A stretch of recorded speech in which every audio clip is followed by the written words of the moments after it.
being that authentic self, that's where your humanity can shine. It's the differentiator for the world that's to come and what we're about to experience. Everybody's going to be operating from the same playbooks, the same methodologies, because AI is going to take everyone in your industry and basically have everybody start sounding the same, doing the same, being the same. So the only differentiator, the only competitive advantage that any business has is being more human.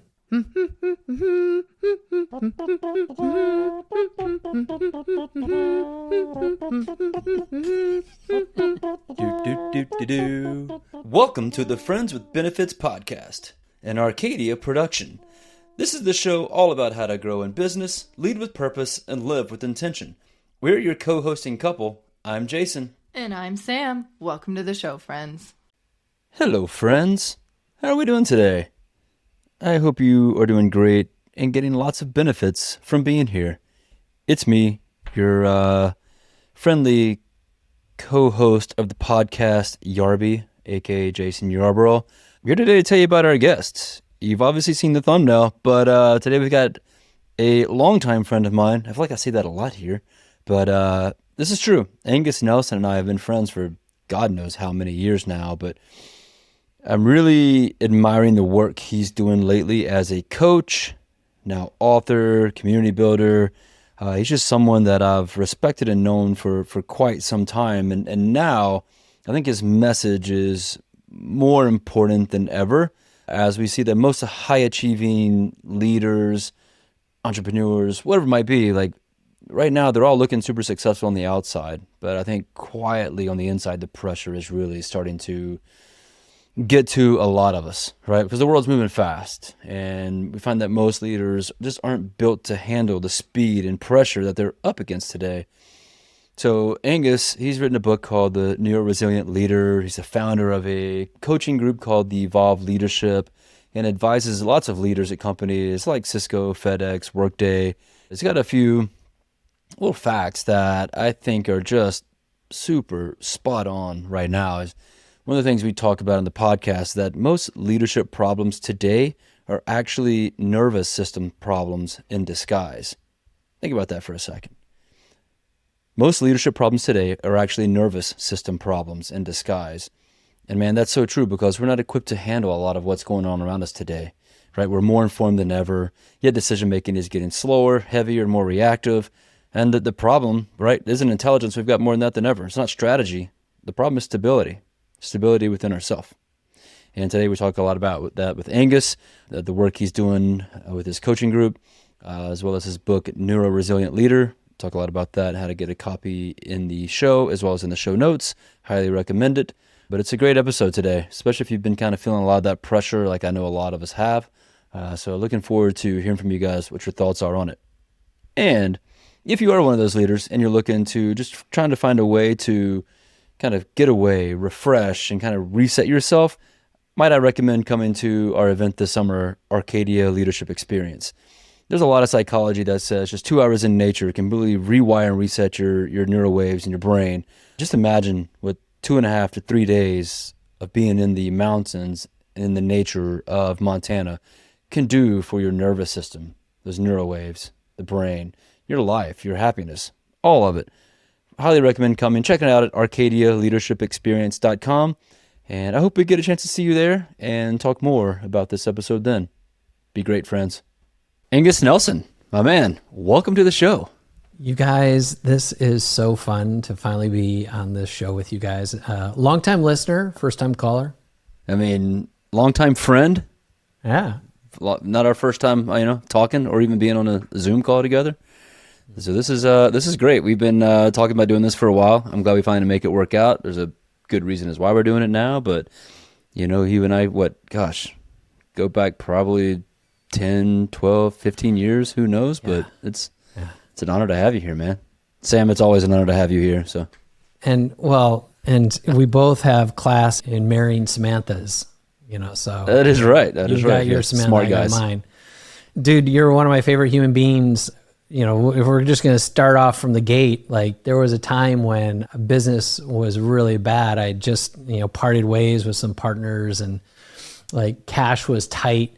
And he and I met for some Nashville hot chicken, and we were yeah. leaving. We walked outside, and suddenly my car was gone. Apparently, I had parked somewhere that was like a towaway zone or something like that. Like we were in the shop for like 2 hours, and it was like, I don't know, Friday or Saturday night, or like it wasn't a time when things should get towed. You know, it was like 10 o'clock at night. We're walking out, right? And I called Jason. I'm like, hey, my car. And I'm almost crying because I don't have any cash. I don't have any money. Like everything's wrapped up. I got nothing right now. And I'm expecting some money back from this company that I'd started and whatever. And anyway, Jason came back, picked me up, took me to the compound, which we had to find, like where they stored the car. Yeah, because they're always in some like obscure remote location. Yeah, some obscure place away from downtown. And it was like $120, $150. And Jay took care of it and spotted me that money. And then the following week, I'm like handing the cash, and the amount of gratitude and just that season, I think I want to just like stick a flag in the ground to say that's the quality of human being that runs this show and who you're married to, Samantha. And you already know. Right? That's awesome. Well, thank you, man. It's an honor to be your friend. Yeah. The ultimate friend with benefit, I guess. I don't know, different kind of benefit, but yeah, it's been a good run. It's been fun. Glad to watch you guys do your thing. And for those that don't know, Angus, great follow on LinkedIn, moved his family out to Portugal, 2-3 years ago, just living the life out there. And It'll be 4 years. 4 years next month. wow, okay, crazy. That's quick. Yeah. So got a book coming out, The Neuro Resilient Leader. I want to hear all about that. You know, I mean, you're talking my language here with that kind of book, putting that out. I'm got my copy here. I'm ready to get into it. But I do want to talk to you a lot about that today. Like, first off, like, what is the Neuro Resilient Leader? Sure. So I'm going to take two sides. One is just I want to define neuro being the neuroscience that's behind how we operate. It's in our nervous system. And what we don't realize is that it's what's functioning everything. The second piece is resilience. And so I want to start with the definition of resilience is not persistence. It's not, that tenacity and that grit and that grind that most people think is resistance. We just got to push through. Resistance is actually an absorption. It's taking that pressure and turning it into power, right? So that's the definition if you look at it from its bare course. And the reason why I wrote it is because we're living in an era where technology, AI, market volatility, all the global crazy that's going on, there's complexity and change happening more rapidly and accelerating even faster than most people can adapt to. But the leaders that are trying to outwork, they go back to the grind, they go back to what always worked for them in the past. They just try and gut this out. They white knuckle it. And those are the people who are now suddenly in analysis paralysis. They're stalled innovation. They stop trusting themselves, much less their teams. And they're hemorrhaging talent and losing their employees because of the context or the culture that they're creating. And this is actually the internal operating system of humanity. And so while all these things are happening outside, they're affecting us inside with the fear, with the doubts, with that internal operating system now failing us. So the single greatest and most expensive bottleneck in any business, it's not the strategy, it's not the systems and the processes, but it's a dysregulated nervous system that's treating every daily challenge, every Slack message, every bill that comes across the desk, every ping that someone says, I just want to jump on a quick call, feels like threat, feels like emergency. And now people are just reactive. That's so wild. I think in your book you talk about this, like most think they have a strategy problem or some sort of tactical problem, but really it's a biological one.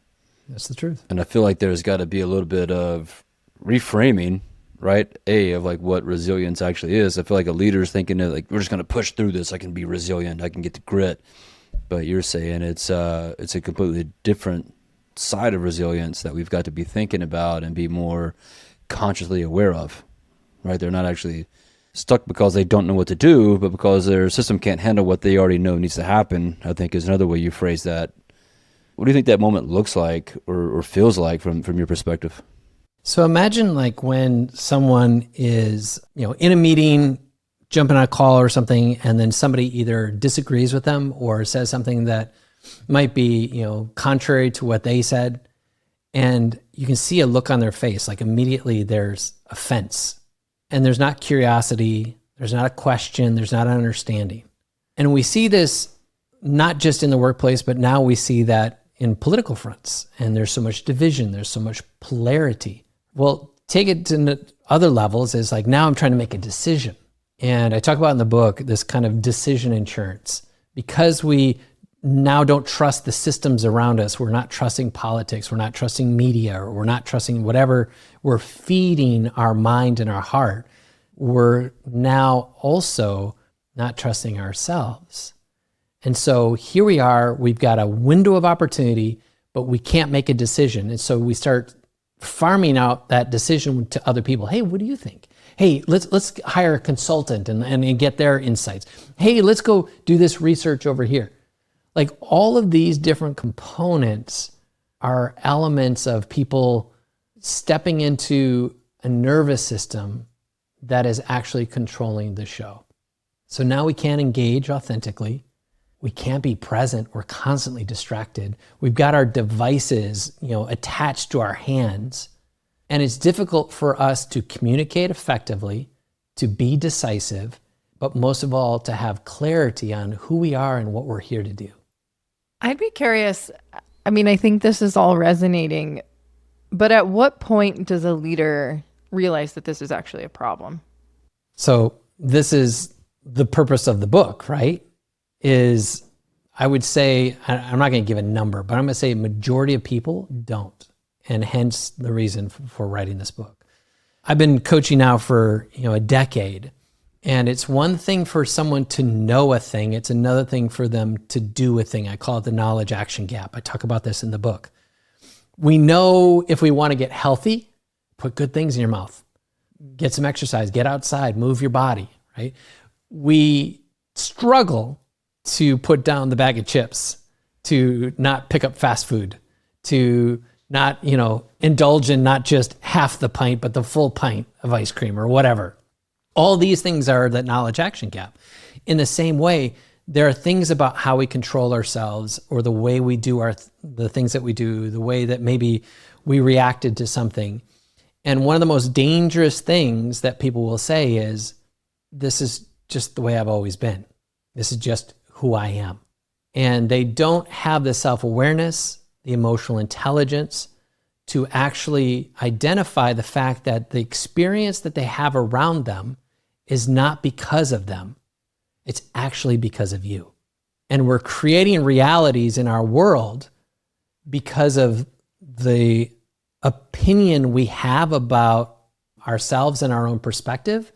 And there's an element of that has either naivete or ignorance attached to it. And part of my work is to hold up a mirror so people can see how it's actually impacting their lives. So to your point, Samantha, most people are not aware.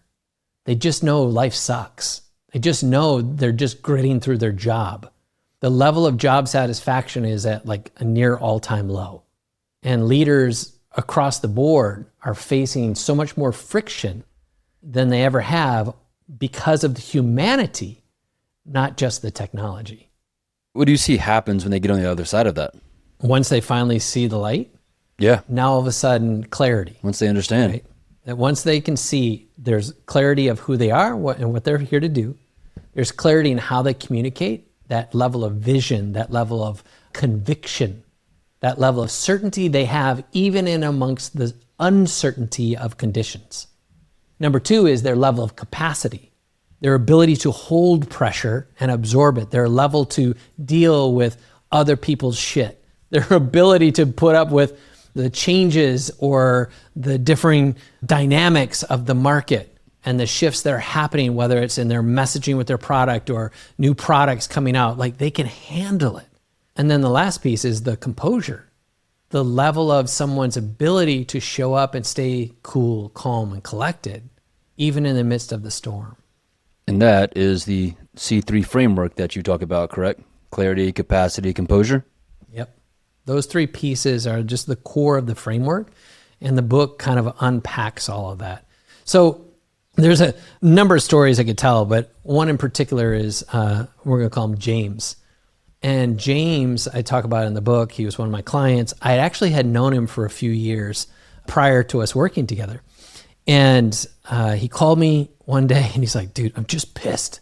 I'm like, what? Why? He's like, just so angry. Now, he's a co-founder of a health tech organization. Like, they've done really well. They're getting ready to raise another round, but he's finding himself in a low conscious level, and he's just constantly angry, and everything's setting him off. And it's like, so what's up?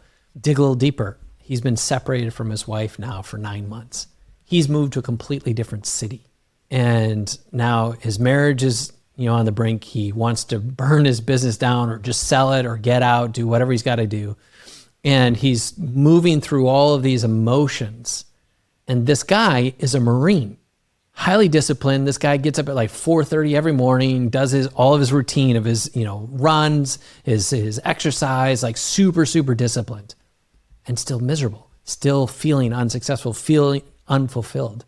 And so we started working together. And within 3 months, the level of clarity he had around his identity, who he was, how he was showing up, the things he was, sharing with other people. And number two was just his level of intention. He realized that he was operating just by default. Whatever came about, he would just be reactive. And I shared with him this thing we call the 10-minute motivator. I've now built it into a product called the 10-minute leader. And that's the part in the middle of the book. There's a little manifesto there around that. And he started rehearsing this 10 minutes. And this is something I tell people all the time. You don't have to spend a ton of time for personal development, and it doesn't have to take a long period for you to experience it. Like a protein or like exercise, little bits will compound. And so as he started changing the inputs into his belief system, into how he saw himself, he started to change until some of his coworkers like, dude, what's different about you? Hey, you good, man? Well, yeah, how come you're smiling? You're different. Like, yeah, he started experiencing this. And then he got on a call with me, random. It wasn't even a scheduled call. He just rang me up. He's like, dude, people are paying attention. I'm like, actually, James, you're paying attention. Now he's back together with his wife. They actually just got a place down on the beach.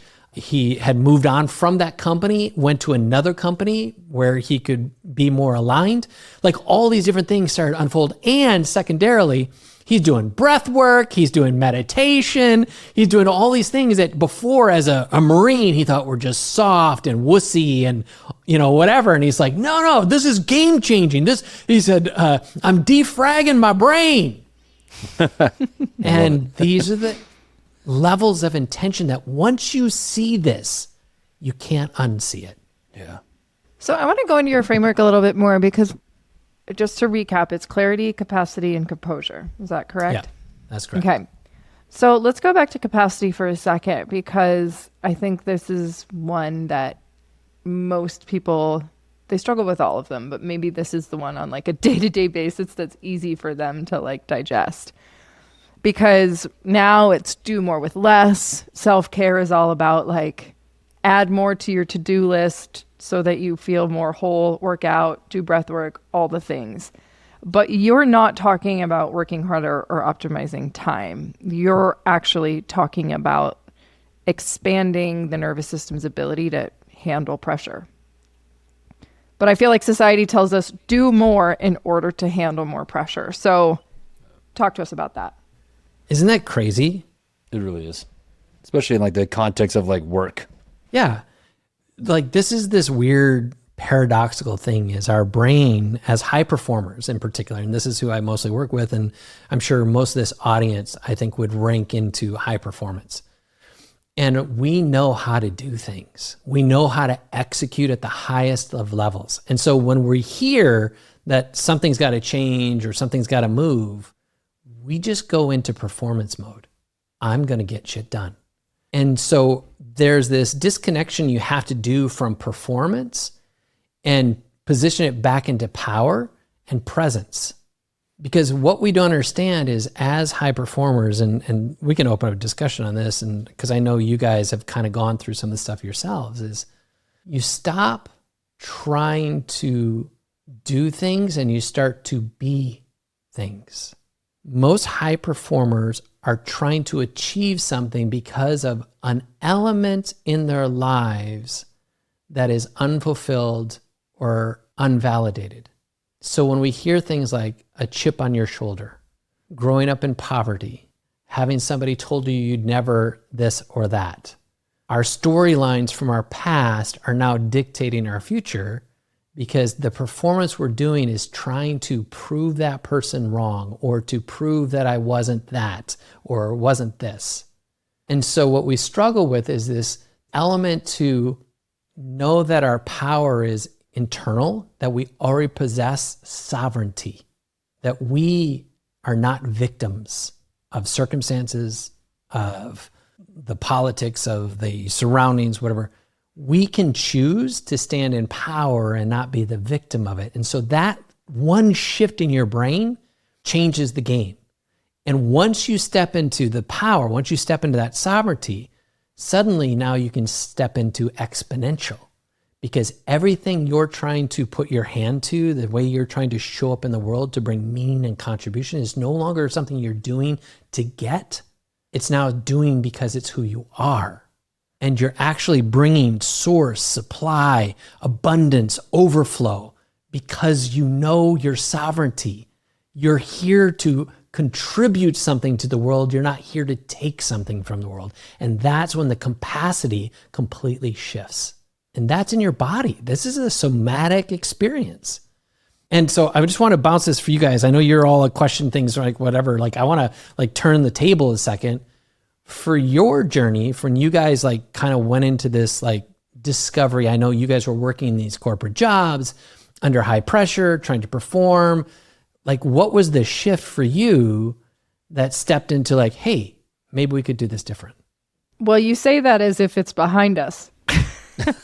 It's an ongoing process. I know. I mean, I'll go first, but Jason, I'm sure you have thoughts on this too. We've talked about this a lot on the show, but I think the identity tied to like that corporate role and my capacity to get things done and my accomplishment was running so much more of the show than I actually acknowledged. So when I walked away from that, there was a ton of work around like, okay, well, what value do I have outside of a title? What value do I have in all the roles of my life? But I think one thing, you know, it's really interesting because I have these conversations with people all the time. They call me and they're like, so you stepped out on your own. How is it going? And I'm here to say that those patterns just show up in a different mask. So like right now, I'm in full build business mode and it's really familiar to me, but I'm addressing it in all the same ways that I'm used to, which is do more, follow the system, build this, build that, because that's how we've all been taught results will come. So I do have a follow-up question to that, asking for a friend. But Jason, I want to give you a chance to answer as well. Really like the way you just broke it down. And what I'm hearing from you is like helping reframe this as more like addressing an identity crisis that we may be in, right? Who are you really? Who am I? You know, what is my self-worth and what do I value? You know, I've always been one to think that I want to give to the world, not take, to use your words there. And I was just having this conversation with a friend earlier that I feel like right now it's like very much a transition period in my life, and where I want to be able to give more, to help give back to leaders and invest in them and lead them to what I believe to be like their greatness. And so as I begin to look at like what I want to do, it's like, what do I want to give to the world? I don't need to give anything to software sales or software as a whole, but there are people in that world that I've been existing in for the last decade that I want to give to and to help out. And like, how do I help them realize the same thing, that they have something to give and they don't have to take it every single day the way they've been taking it. Like their identity is not that. It is greater than that. And how do we help them discover what that actually is and lead them through the process, which is, I think, why we've transitioned Arcadia to be more of that kind of community event and company that helps leaders address that part of their life. And when you give, and I want to come back to Samantha because she has a follow-up question, but I was going to say when you give to others, again, that giving needs to be from that place of overflow, abundance, or supply. That's that meaning and contribution, right? Versus I'm helping other people again. It's another form of doing, another form of performance because I get something out of it, which I know you well enough that that's not the case, but that can be in people pleasing. We talk about that in the book as well, is where suddenly we're doing things because we actually have another underlying motive of something we're trying to fill, a hole in our life that needs other people's accolades, other people's affections, or the feeling of just simply being needed. Now I'm the hero. Now I'm the rescuer. These are all identity traits that actually work against us, even though on the outside they look good. Even though on the outside it looks like, oh my God, he's amazing, he's so generous. It's like, yeah, but he's usurping all of his power and he's depleted and he's probably poor because now you're afraid of making money and you're operating in scarcity and all sorts of other things that unpack. 100%. So that does tie into my follow-up question. Like, I want to address devil's advocate or play the other side of this is like, yeah, this sounds great, but like, I have a job to do. I have bills to pay. And in order to like do those things, this is what's expected of me. And my to-do list is infinite and I can't step away from that. So what do we say to that? So think of it this way. Let's flash forward a year from now. We're recording this in April 2026. Let's say it's April 2027. Arcadia is 2 to 3x of what it is right now. And you guys are operating it super efficiently. You're making all the money that you want to have the freedom that you've always desired. Your kids are healthy and whole. All the bills are getting paid and then some. Time for you to get up in the mountains and do more skiing and more exploring, maybe some travel, and you get to come to Portugal and see Angus and give him a hug. That's right. From that place, just take a pause, take a beat, and just imagine what that would feel like.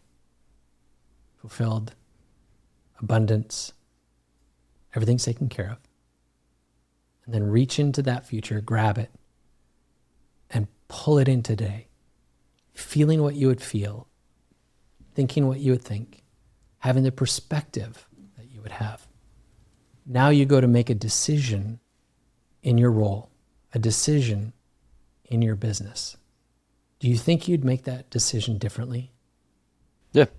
So you're not operating out of urgency or irrationality. Like you can make decisions from a place of abundance and a place of like, what do we actually need for this to do and become versus what do we need it to become? What do we want it to become? Do you feel that that's a luxury? Because I feel like people will be like, yeah, that's nice. But like right now I can't make decisions from that place because I got to pay my mortgage. If I look at it from that perspective, I got to pay my mortgage. So do I, so do you, so does everyone. We all have to pay our mortgage. But if we do our efforts from just making the paycheck just to survive, we're going to make it out of desperation and scarcity. And anytime you make decisions from that, you typically make bad decisions, right? Because they're thwarted, they're distracted. It's like seeing through a window that's fogged. Versus when you can make a position of power within you, I'm dictating my future, I'm controlling my destiny, and this is who I am. I see the future I'm creating and I make decisions from where I'm headed, not where I'm at. If I make decisions from where I'm at, I will just get more of where I'm at. If I make decisions of what I'm building, what I'm creating, and where I'm headed, I will create, build, and have. You see the shift? So this is that difference between being constrained and being sovereign. If I'm looking at my current circumstances, the expectations, all this stuff is very, very real. But the shift is this. My values are in the freedom I'm creating for my family. So I will operate from that freedom. And what that means is I'm not going to take the days off that I have deserved because I know this thing's due on Friday, but I've still got, some PTO. Let me take a few more days and get on the slope. I'm not saying be irresponsible. What I'm actually talking about is what is the fuel to the action? If the fuel is desperation, if the fuel is need, if the fuel is lack, you will exhaust yourself and make crappier decisions and repeat more mistakes over and over again because of the nervous system you're operating in. Or the opposite. I'm going to make all these decisions from freedom because I get to put my hand to my skills, my talents, and genius and problem solve. Meet with customers, make sales calls. Because I'm now operating from this place of power and not need. So think of it from a sales conversation. You've all been in sales conversation where someone needed the sale. Today's the end of quarter, please. Right? Yeah, Come on, I'll cut you a deal. Blah, blah, blah, blah, Yeah. And that is making your actions fueled by the need versus someone who doesn't need the sale. Now, they may need the sale, but they act as if they take the belief, they take on the identity that it is an inevitable outcome that the sales are mine. And now the way you carry yourself is an energetic state that now becomes transferable. You operate and you speak from a place of confidence and conviction, and your buyer borrows your certainty, borrows your conviction, and says, yes, please, where do I sign? The world is a mirror to your energy. Belief system. Crazy shit. This is the deep stuff that people aren't teaching. And yet, once you hear it, you're like, I've known this my whole life. This absolutely makes sense. This is truth. I know this to be true. Why am I not operating in it? Right. Say somebody's like, yes, this makes sense, but I'm in a really shitty job and I have to change my circumstances in order for this to become a reality. What do you say to that? Go start looking for the other job now while you're in the shitty job. And how do you change your mindset? Because what I'm hearing you say is it's a somatic experience, but it's also a mind shift change. So how much of, obviously this is anecdotal, but how much of each situation is really reality versus perception? I'll say it's and both. Okay. So let me back up the train a little bit and talk about some of the techniques. So we mentioned before, just saying 10 minutes a day to reformat the hard drive, let's just say. Let's play with that. I talk about this in the book. Your brain is a supercomputer. Your brain takes information, it processes that information, and then it wants to validate that information with your experience. So everything before today is data, and they're inputs into my supercomputer. And what I mean by that is how I woke up this morning, if I have a crook in my neck because I slept weird, or if it's an illness I might have that somebody told me something tragic about that may not be true, but I read it on the internet. Oh my God.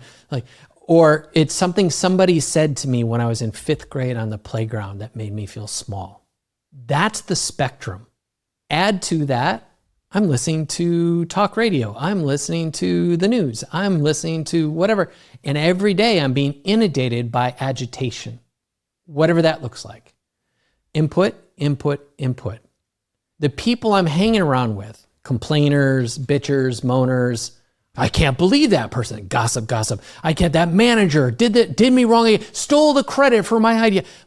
We are perpetuating the inputs, because our supercomputer has defined those as the true data. And now our brain will seek to create, to attract either the opportunities, the relationships, or the experiences that are equal with the belief of that supercomputer. And then we just recreate it over and over. It's almost like something I've seen before. It's your brain really can't decipher between an actual experience or a believed experience. What you can tell your brain is actually happening versus what you know is actually happening. Your brain just needs to be told what's happening, kind of thing. What is it taking in? What are you feeding it? Feed the wolves, right? That whole premise. So here's the opposite. So what if I start reshaping the stories in my head and I start feeding myself a different belief system, a different identity, So every day, instead of me flipping on talk radio or listening to stuff, I listen to some personal development, something. I listen to an affirmation. What if I get into the somatic and I start doing meditation, visualization, EFT tapping? I start rehearsing who I see myself to be. These are all inputs. What if the caliber of the people I'm hanging around, I decide, you know what? Some friends are here for a reason, some for a season, very few are for life. So those people were here for a season. It's time for me to upgrade the people I hang around with. I want to be the dumbest, poorest person in the room so that I can get brought up to another level. Suddenly, we're changing inputs again. The things we're reading, the things we're watching, whether the movies, the music, whatever, they're all inputs. I change that. Now, all that positivity, all that personal development, all that different perspective creates a different reality in my head. I'm training the supercomputer with new data. That new data is processing and wanting to validate and create equilibrium with my experience. It now seeks to create or attract a higher caliber of experiences, opportunities, and relationships. And suddenly my life changes. We're all learning how to use AI right now, hopefully. And that's a very easy concept for us to understand. Like, okay, this non-living being that we're now outsourcing everything to only knows what you tell it. And so you have to be very explicit in the way that you prompt it and give it information and all the things. Everything you just said is exactly the same for the human brain, yet nobody thinks about it in that way. Of like, to your point, you're just reactive. You just move through the world and you take things in and it just becomes life, really. But we have a choice of which data we put in. And I think if everybody stopped and took inventory of like all of the inputs throughout the day, how many of those were purposeful versus accidental, it would be a shocking exercise. I think we don't stop enough to like give those things, those inputs, a home or a place and like where they belong in our life. All right, where do we store them? How do we store them? Why do we want to store this? And I think we end up forgetting more of those inputs as a result and never get a chance to really recall on those intentionally. Or even just making choices around them. Like, Angus, you talked about like friend groups. Like, okay, well, say hypothetically, I have a neighbor who's terrible. And every time I see this neighbor, everything shifts. Like my energy shifts, whatever. Guess what? I don't have to see the neighbor. Like you can put up boundaries in your life for what kind of data you do actually ingest.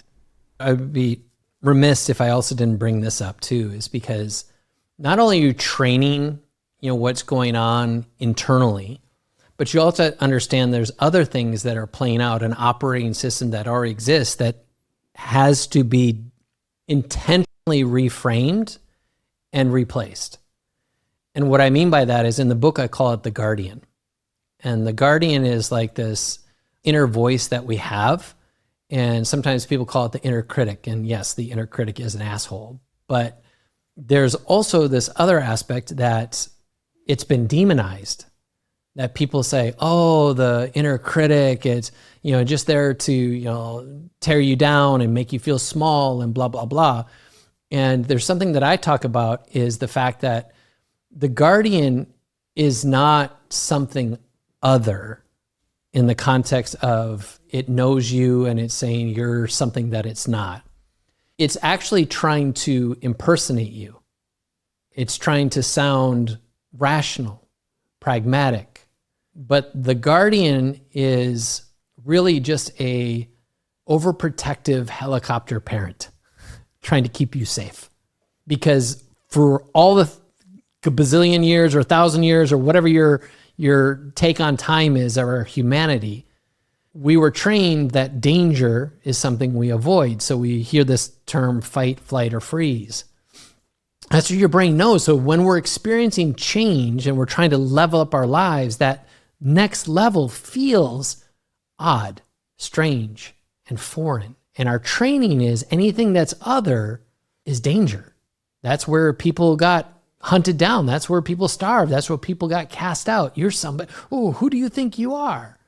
And so when you hear that voice that says you don't belong, you hear that voice that says you're not ready, don't do that, don't be that person. You don't want to be an asshole. If you get rich, you'll be just as greedy as that person. And like we start creating these stories in our head that have existed because of the guardian who's trying to convince us that where we're at, even if it's chaos, even if it's hard, even if it's not a place we want to be, at least we're safe. And so the closer you get to that next level, and Jay, you said this earlier, like greatness. When greatness starts to get revealed in your life, your genius starts to shine, that's when the guardian gets loudest. Its noise is proportionate to the proximity you are to your true power. And so the closer you get to that next level, that's when everything's hitting the fan and you're freaking out. Your nervous system is operating in like, I just got to pull the ripcord. I can't deal with this. Yeah. Brain saying to go back to what's comfortable. Go back to what's comfortable. And so here you are, you're asking about that person who hates their job and they're like, well, I just need to, like, I hate this job. I hate that. I was like, cool. You can sit there and complain, or you can take action and power and do something. It's like their mind says, even though I hate this place, at least it's a job. At least I'm paying my bills. At least it's got healthcare or whatever. And that becomes their limitation. The guardian keeps them in their cell. And how many people would just get stuck in that place for the rest of their careers, the rest of their lives, and never know like what could have been? 100%. And so then you're like living with regret. You never met an old person who said, man, I wish I would have worked more. It's not true, right? So success requires us to evolve to become someone else. So that's why I always say, who must I become in order to experience this thing that I have in my heart? And if you have something in your heart, if you have a dream, if you have a possibility that you're seeing for yourself, it is your intuition trying to guide you into your promised land. And sometimes it feels like death to walk into it. And it is. You're dying to an old identity. And it might mean you don't get away with the shit you used to get away with. It might mean you've got to take responsibility for things you otherwise didn't have to take responsibility for. That's the evolution. Your greatness requires something different of you. When you look at successful people, they always say, if you want what they have, do what they've done. Because success leaves clues. And then you're like, well, I don't know if I want to do that. I'm like, well, then don't expect that success. Don't want to endure all that. Right? Yeah. So fear is what shows up like. We hear the thing, we experience the thing. Imposter syndrome, is another label we give it. I talk about an experience that I had in that. But all of that is just camouflage.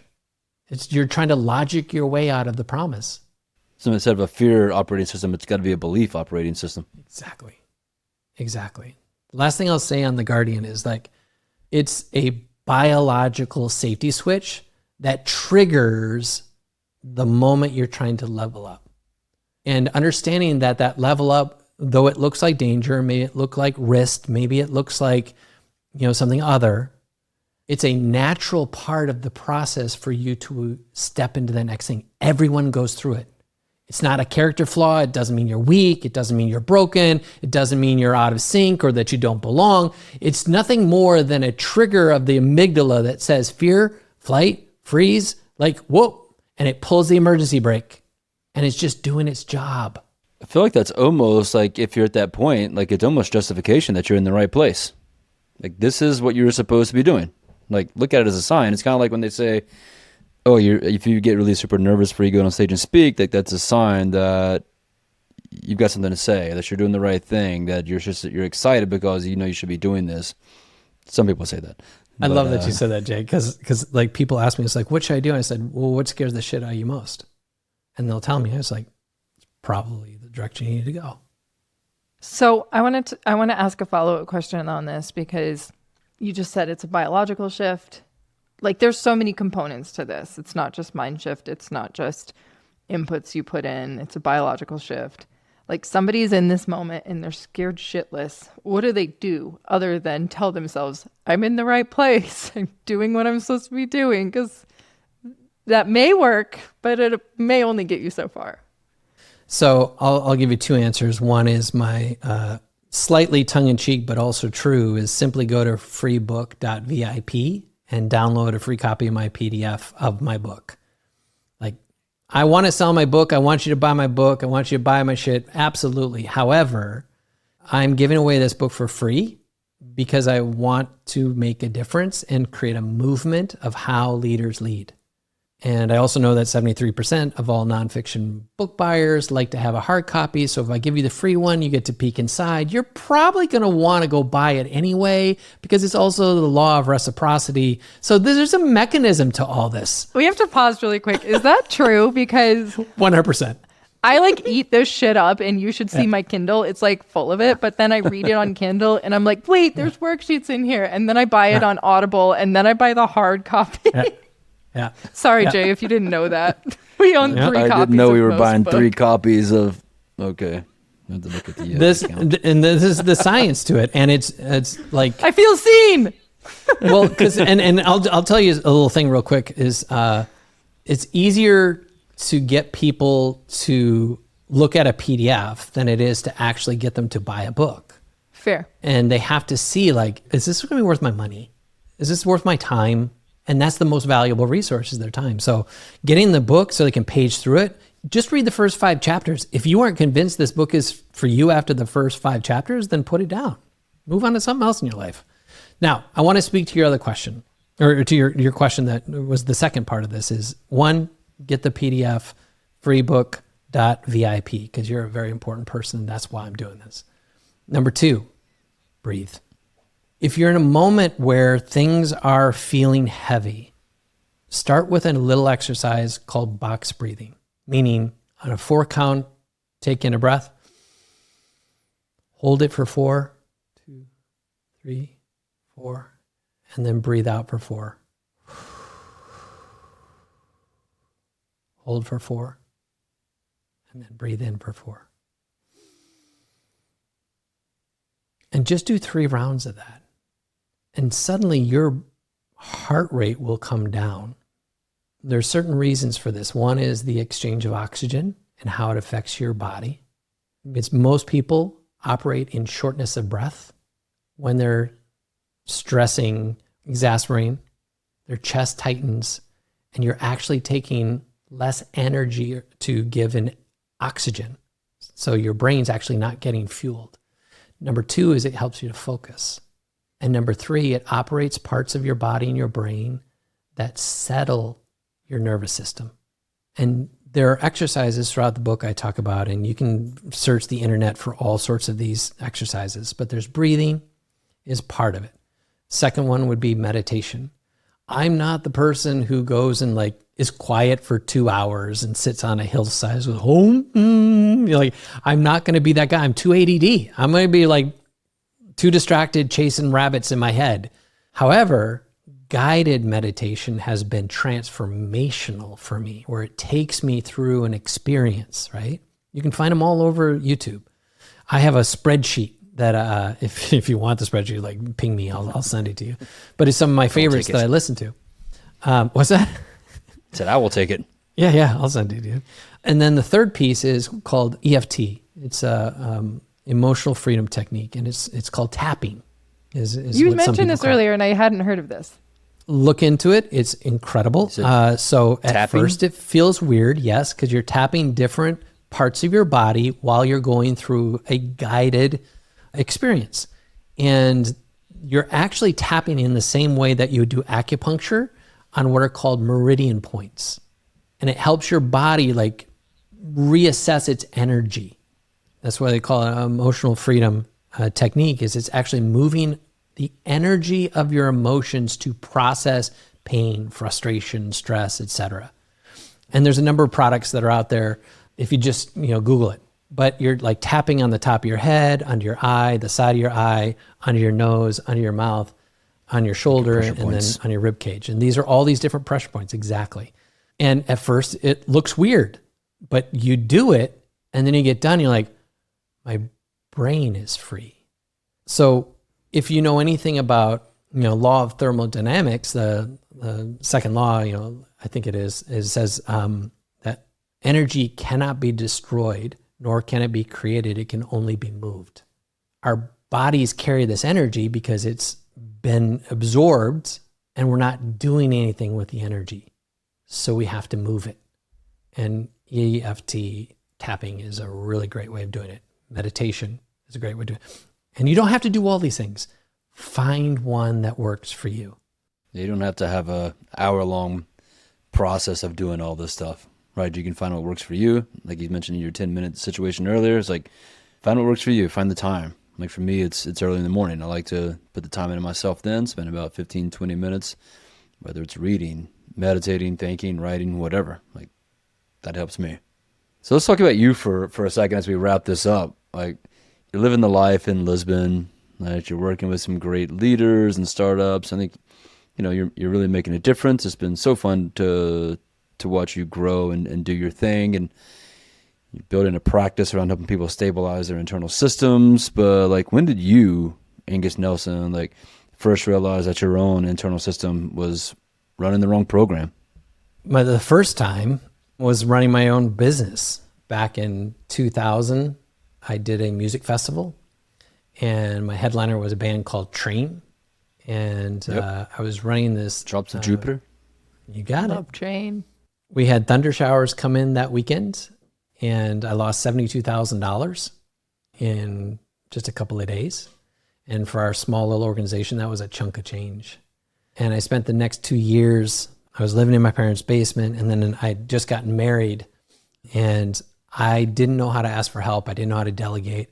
I just took all that pressure and I put it on my shoulders and said, look, I'm going to turn the ship around. I'm going to prove to the city, prove to the board, prove to my new spouse. And that turned into darkness and isolation and then addiction.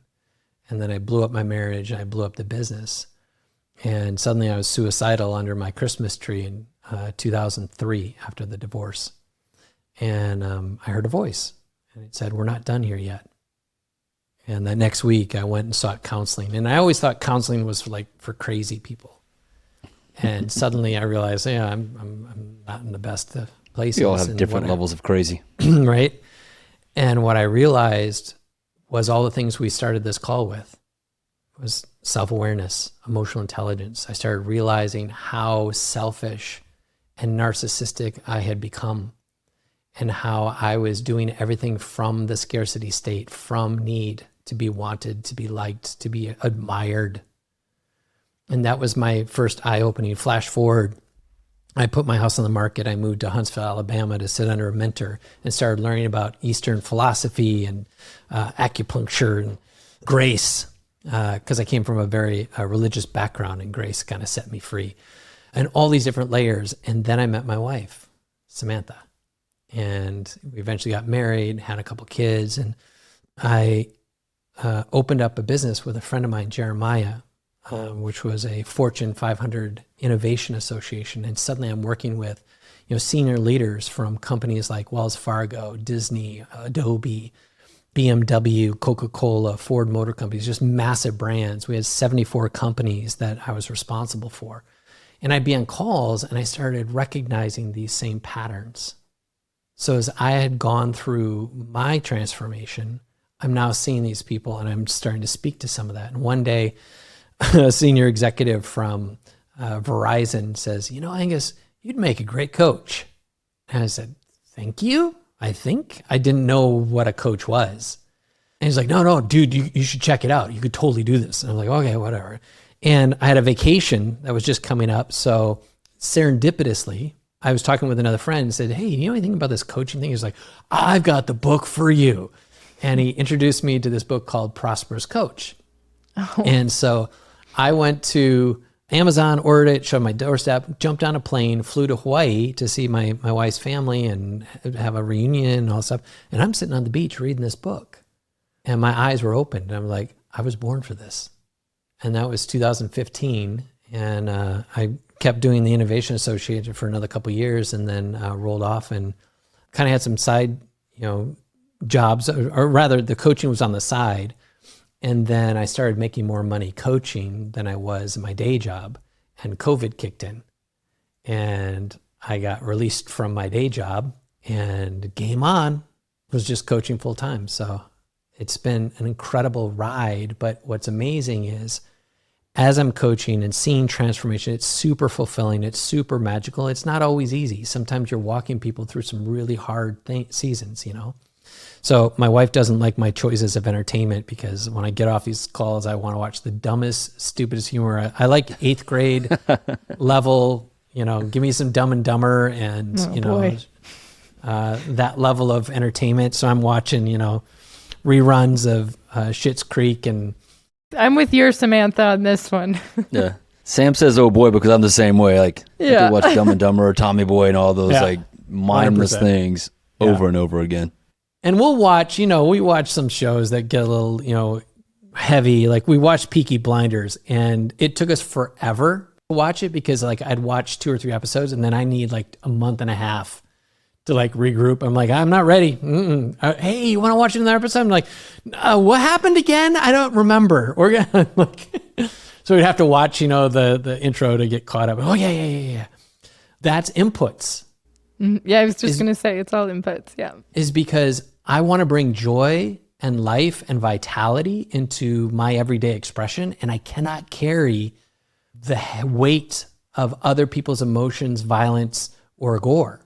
And so again, these are choices that I've made to protect the gift. And so I shape my life to create the life I want. And these are the levels of intention that, and I'll finish with this, is you want to create the life that you want, but not so that you can tell other people to live their life. You want to be the lighthouse and not the tugboat. Live a life that other people admire and aspire, because that's the only thing I can do. For my kids, for my wife. Now, they're my kids, so if I need to, give them a bit of a lecture, or, give them a little sharp tongue once in a while, then I will if I need to. But the reality is, watch what daddy does. That's how you can live your life. Don't listen to my words, watch my life. Yeah. I feel like you work, I would say, predominantly with men.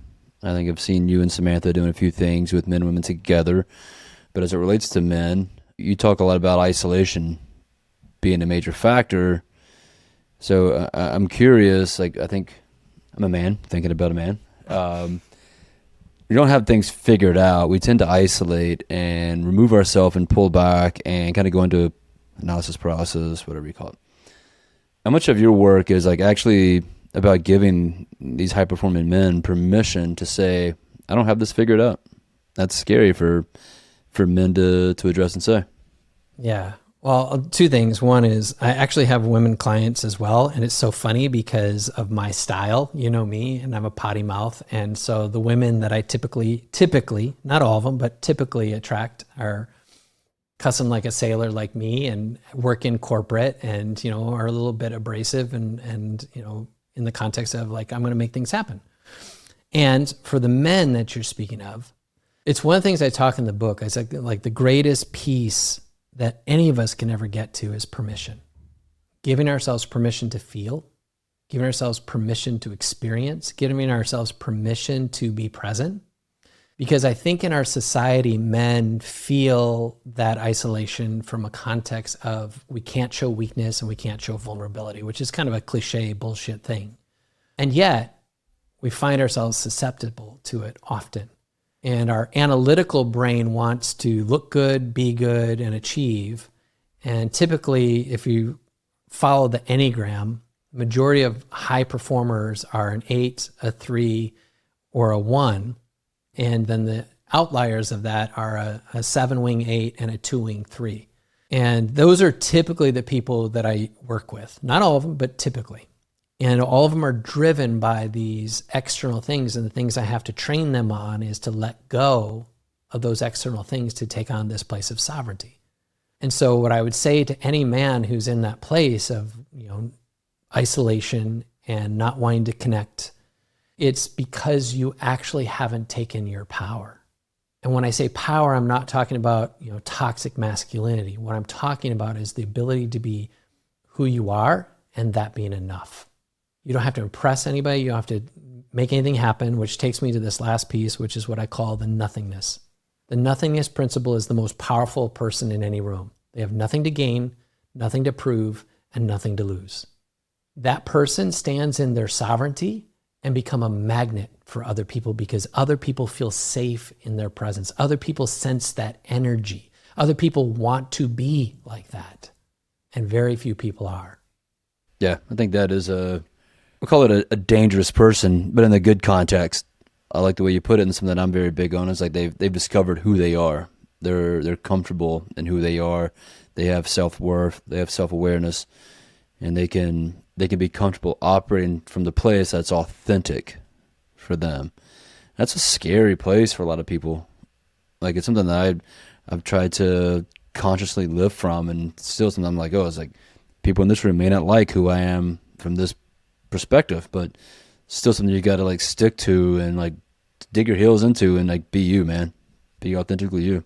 And when you be you, again, if we look at this from, and we haven't gone into like the full depth of, the principles inside that C3 protocol, but if we were to look at that identity, that separating your soul from your role, being that authentic self, that's where your humanity can shine. It's the differentiator for the world that's to come and what we're about to experience. Everybody's going to be operating from the same playbooks, the same methodologies, because AI is going to take everyone in your industry and basically have everybody start sounding the same, doing the same, being the same. So the only differentiator, the only like competitive advantage that any business has is human success, being more human.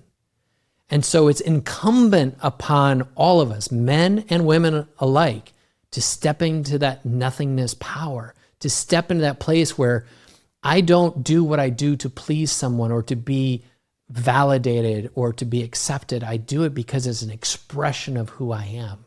And from that is my beauty. From that is my meaning and contribution. And so now I move from hesitation to execution. I move from self-sabotage into self-trust. I move from approval into authority, from that place of constrained to sovereign, from contained to exponential, from reactive to regulated, and from masked to magnetic. That's the 7 evolutions of the C3 protocol, and it will change your life. It's amazing. This has been great, man. Thank you so much for hanging out with us. Thank you so much for the good you put in the world and the book you're about to put out. I know I'll be getting one copy. Sam's going to get three different types of copies and maybe like get a script of it as well, like, roller paper. I don't know. But comes out May 5th, Neuro Resilient Leader, Angus Nelson. Find him on LinkedIn. Pick up a copy of the book on Amazon. Or get it free. That's your preferred. Freebook.vip. Get it free. Go buy the book. If you put the time in and just go through it, it will change your life. I'll be getting my copy, that's for sure. Maybe we'll give out a copy to a listener. I think we should probably try to do that. But man, it's been great. Please give your family some love from us, and we'll be over there in maybe another year to give you a hug. I can't wait to see you guys. And thank you for having me. And it's so fun for us to actually talk about this stuff now that you guys have gotten into this world and gotten your feet wet into transforming other people's lives and the community that you're building. It's such a great expression of the beauty that you guys bring to the world. And I'm so proud of the way that you're investing everything that you are into these people. And there's executives who are so lonely and so burned out, and they need your community. And I'm so glad you guys have stepped up and created live experiences where people can be human and experience you guys and one another in really powerful ways. So thank you. Yep. That's what it's all about. It's what they need more than anything right now.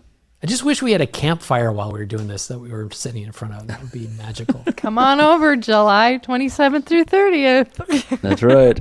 It sounds amazing. All right, friends, go follow Angus. Go buy a book. Thank you for being here. We'll see you next time. See y'all.